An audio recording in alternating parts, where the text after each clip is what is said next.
ভারত আমাদের ন্যায্য অধিকার, আমাদের ন্যায্য পানির দাবি এটা আমাদের দিচ্ছে না।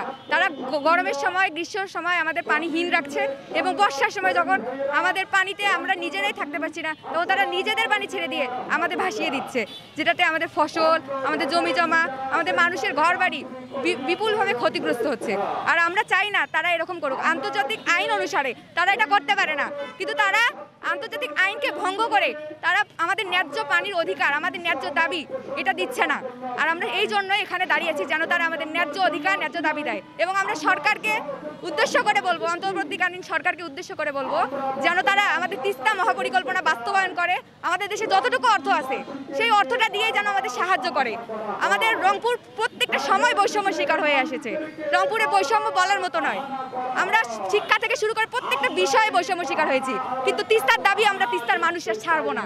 তিস্তার দাবি না অর্জন করা পর্যন্ত আমরা এই স্থান ছেড়ে যাব না।